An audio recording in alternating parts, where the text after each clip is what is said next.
This is Janet Mefford Today. And now, here is Janet Mefford. Welcome, everybody. I saw something incredible today on the internet. Apparently, there's a new film coming out which interviews people like former President Bill Clinton, focusing on the rise of anti-Semitic attacks in the U.S. and Europe. But there was also this interesting quote from another person who apparently is involved in the film, moderate Muslim activist Maajid Nawaz. And this is what he said: "If we don't draw a red line in the sand when it comes to anti-Semitism, Muslims will be next." Well, wait a minute. While it is true that there have been some terrible anti-Semitic attacks on Jews by non-Muslims, one study conducted among Western European Jews actually showed that those who experienced violence or threats largely experienced them at the hands of Muslims. And this is interesting as well. Just recently, the German weekly news magazine Der Spiegel interviewed a French philosopher who observed that Germany is encountering a different new anti-Semitism. And who is spreading it? Well, Muslim immigrants. But the anti-Semitism is anything but new. So how do we deal effectively with anti-Semitism when it is baked into Islamic theology? That's a challenge, and we're going to talk about it today with Dr. Andrew Bostom. He is an Islamic scholar and author, and he is just out with an updated version of his great book called The Legacy of Islamic Anti-Semitism. Dr. Bostom, wonderful to welcome you back to the show. How are you? Thank you for having me on, Janet. I'm also a particular thanks about citing that quote by Maajid Nawaz. I'm just floored by that. Yeah. I mean, he's supposed to be one of the good guys. That's right. Isn't he opposed to Islamic extremism, and yet he's trying to imply that anti-Semitic attacks are, I guess, never committed by Muslims? That's insane.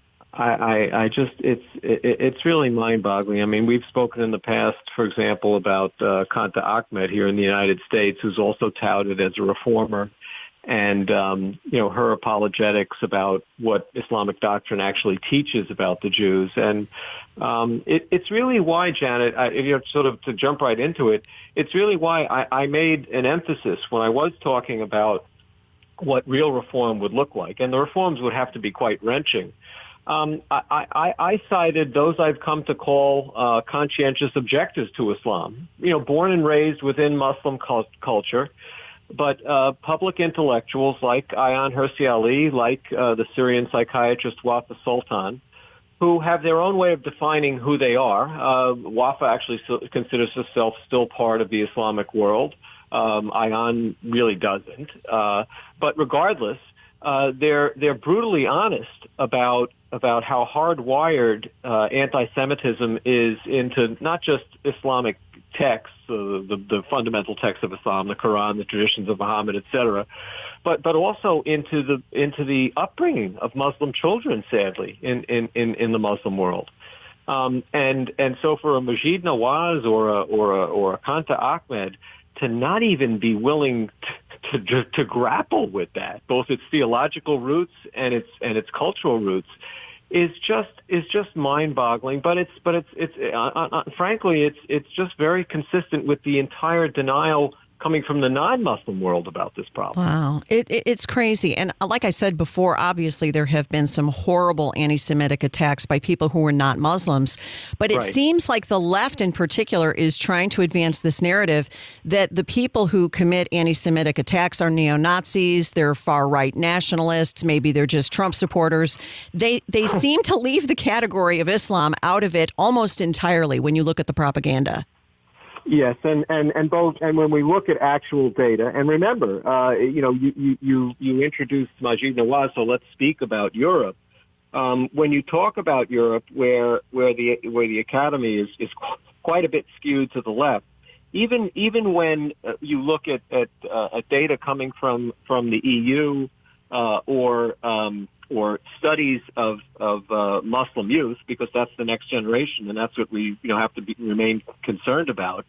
I mean, the rates of anti-Semitism and the rates of violence, even worse, are orders of multiples. As an epidemiologist, when you see a risk that's 25% greater than average, you get all excited. We're talking about 2 to 3-fold rates of extreme anti-Semitism amongst the Muslims of Europe compared to whatever comparator you want to make, the general population, Christians, etc. ADL just released another depressing set of data back on November 21st for Europe. And then when you start looking at acts of violence, I mean, in the only reliable studies there are where they actually query the Jewish victims, and we're talking obviously about non-lethal violence, it's anywhere from 3 to 13-fold. I mean, the numbers just jump out at you, and some really depressing studies that were done by sociology professors in large samples in Belgium, for example, by Mark Belcardis, and he got pilloried just for doing the studies. He was showing the same sorts of things that if you look at anti-Semitic tropes, Jews want to dominate everything. Jews think they're better than others. The rates amongst Muslims that are young, 12 to 18 years old, are 4 to 7-fold the rates amongst non-Muslims in believing these anti-Semitic tropes. That's incredible. So it's continuing. Another sociologist who actually is a Muslim convert, and he sort of bends himself into a pretzel to try and explain away his observations, but at least he reports the results. And he says that in trying to delve into why these Muslim youth have these attitudes, he grudgingly concedes that the majority do not distance themselves from a literal interpretation of the Quran. I mean, so it's coming. It's coming from the teachings themselves, and I did try and provide some case studies because I do find they're useful sometimes about the jihadist attackers, specifically Mehdi Namouche, who was a violent jihadist, and Hamid al-Hussein, who attacked the Great Synagogue in Copenhagen.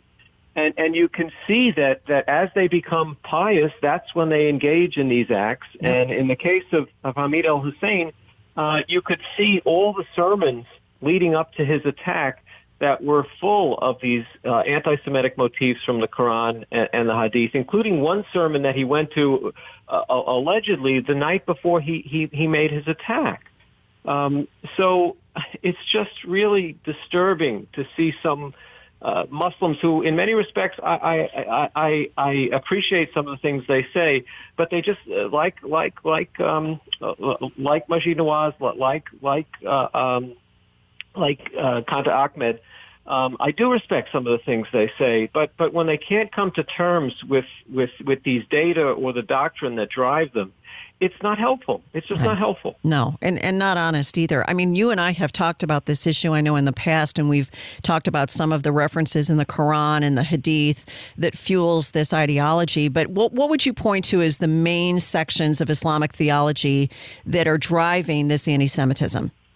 Well, I think it starts with, again, this is particularly observant Muslims.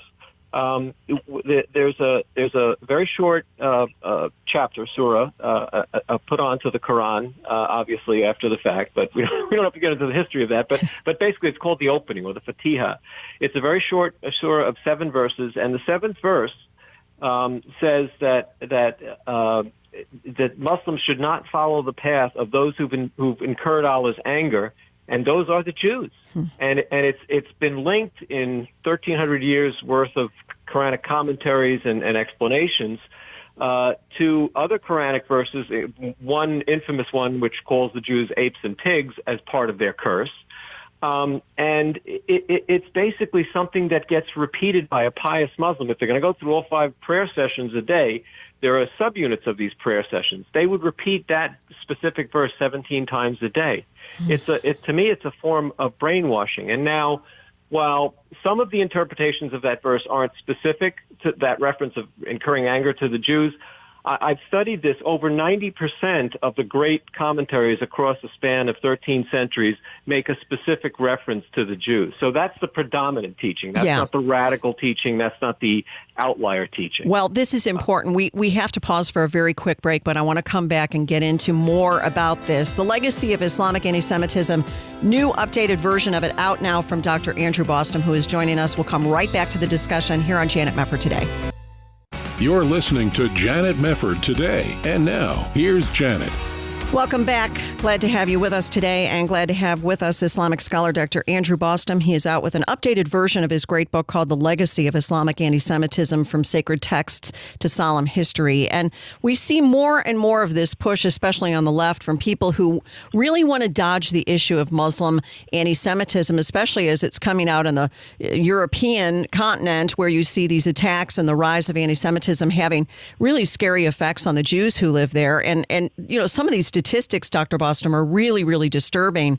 And you can't blame Jews who live in Western Europe for being more and more scared and more alarmed by what's going on. And yet, you had mentioned this Der Spiegel interview. This philosopher, French philosopher, was interviewed, and I want to read a part of what he said in this interview. He said, "Will Germany react to the new anti-Semitism with exactly the same harshness and relentlessness as against the emergence or reappearance of neo-Nazism? We'll see about that. Germany may find this just as difficult as France." Well, how in the world are they going to stand up to this when it's not politically correct to stand up to this? Well, and also, with all due respect to Elaine Finkielkraut, I mean, the idea of conceptualizing this as new is absurd. Yes. The largest pogrom in Western European history to that date was the same year as the Battle of Hastings, 1066. It took place in Grenada, Spain. It literally wiped out the entire community. And this is supposed to be in an area that, you know, we're taught as children, perhaps, you know, the Andalusian paradise. This was a model for interfaith relations. I mean, it's all mythology, but the point is that with this ridiculous term, new anti-Semitism, and specifically referring to the influx of Muslims in the modern era into Europe, bringing anti-Semitic baggage with them. I get all that. I mean, and that's true. But the idea is that it's still a negation of the doctrine and history to refer to it as new when you have this horrific example in Muslim Spain, literally incited by this Quranic verse epithet of the Jews as apes. And so I appreciate what Elaine Finkielkraut was trying to say, and I absolutely agree with him. And I don't want to lose, you know, the point that he was trying to make. You know, and in fact, he's right. I mean, you know, they should be dealing in Germany and France, et cetera, with these anti-Semitic attacks coming from the Muslim community and Muslims with the same harshness they deal with the anti-Semitic attacks that are much rarer of the neo-Nazis, and they're obviously not willing to do that. I mean, there have been horrific examples of Muslims getting off. Literally killing Jews in France with defenses of mental health. Even more recently, this brutal torture murder of Sarah Halimi, the perpetrator, so thus far has gotten off because he smoked a joint before this attack. Oh, good grief. That's so insane. I mean, so I understand the point that he's making, but again, it does reinforce from my perspective the historical and doctrinal illness, and it's the third rail. They don't want to go back to what this very unpleasant legacy is, which is what I recorded in this depressing, massive tome I've reproduced, yes. And the tremendous consistency of it across 13 centuries. You know, it's got to be. It's got to be addressed because right. it never went away, and now that there's this mixing of cultures, it's coming back. It is. I saw just a couple of days ago, within this past week, a story where the Pope was decrying anti-Semitism and talking about Auschwitz and the terrors and all the rest. But I thought, well, this is the same Pope that does outreach to the Muslim community and has done all kinds of interfaith ecumenical sort of reactions to the Islamic community. And this seems to be something that, to some extent, the politicians do as well, which is we're scared of you, so we don't want to offend you, and we're hoping at some point your goodwill will kick in. But is it just fear? Do you think that's really what's driving the political response? I've begun to appreciate that it's fear. And in the Pope's case, I think he's fearful, or at least initially he was fearful of the vulnerable, you know, Catholic communities within the Muslim world. I think he's now becoming fearful of Catholics in their native countries, and he's fearing for them in Europe. I mean, it's an absurd way to deal with the problem, and There are these tendencies that basically want to merge Christianity and Islam. Oh, yeah. There's a movement to do this. Even one, believe it or not, within the Catholic Church. It's not like a fringe movement. And so I don't know how much of that plays a role. But one of the persons he's been dialoguing with consistently is the current Grand Imam of Al-Azhar University, Ahmed Al-Tayeb. And Al-Tayeb is very much a traditionalist in the bigoted sense, Muslim. And certainly what he said in particular about Jews, he's a little milder when it comes to Christians, but in particular what he said about Jews is to restate for eternity another central Quranic verse that's very anti-Semitic, which is in the fifth surah, the 5th chapter, the 82nd verse, which talks about how the Jews, it's sort of a transference verse, how the Jews harbor this great hostility towards the Muslims. And Taib gave a full interview, where he said that's what's defined the relationship, and he conflates deliberately. He puts together deliberately. He doesn't conflate. He actually equates Jews and Zionists, Judaism and Zionists. He says for 1,400 years, this verse has defined our relationship, and that's what's caused so much pain for the Muslims. Wow. So this is someone that the Pope is reaching out to, and it's very interesting. When Taib gave this interview, no one was saying anything about it. So I'm actually friendly with the much demonized Dutch politician Geert Wilders. Yes. And Geert is very knowledgeable about Islam. And I wrote to him and I said, please, no one is saying anything. Could you say something about this? What Taib said in this interview? And Geert wrote something very, very informed and elegant, and criticized him and urged Pope Francis to criticize Taib. And of course, it fell upon deaf ears. Right. Wow. Well, yeah, he's awesome. He's taken so much just for standing up in his own country. But yeah, this is the problem, and it gets very confused. But when we're looking at Islamic anti-Semitism in tandem with the massive movement of Muslim immigrants into Western Europe, is the result inevitable, do you feel? Obviously, not every Muslim who comes into Western Europe is going to commit violent jihad, but how do you see this cauldron erupting at some point? Well, I think we've already seen it. I mean, I think that's what's driving these data. I think that's why both the anti-Semitic attitudes and the anti-Semitic violence are so disproportionately already Muslim in Europe. Right. That's clearly what's happening.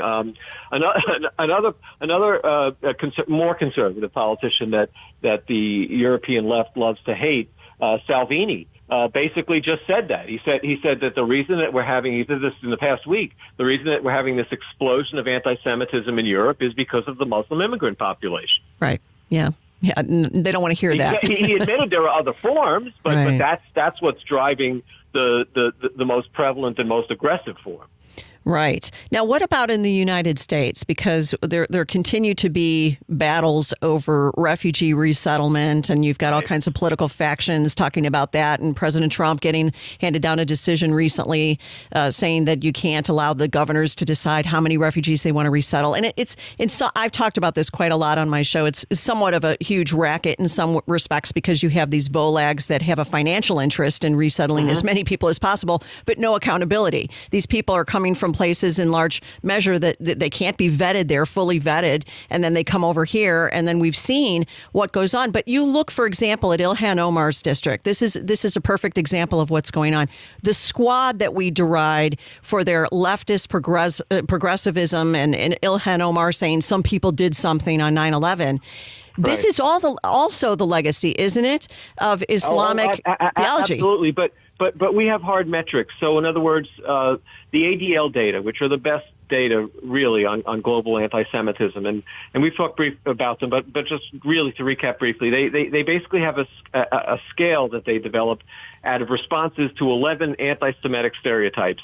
And if you agree with 6 out of those, you shouldn't agree with any of them, frankly, but if you agree with 6, at least 6 of them, then you're defined as an extreme anti-Semite. And then they go and they look at how common that degree of anti-Semitism is in all the populations they survey. Well, they finally did studies in the United States, 2016 through early 2017, and what they found is that it's the same thing as the rest of the world. The background rates in non-Muslims are lower in this country. It's a more philo-Semitic country, largely, I think, frankly, because of the evangelical population in this country. But at any rate, it's a lower background rate. But the Muslims, so it's 14%, which is higher than you might think, but it's not bad for the rest of the world. And amongst the Muslims in this country already, it was 34%. So the absolute rate was lower in this country, which is good, but it was still 2.4 full times the general population. I also, for the update for the book, reviewed that since 9/11, there have been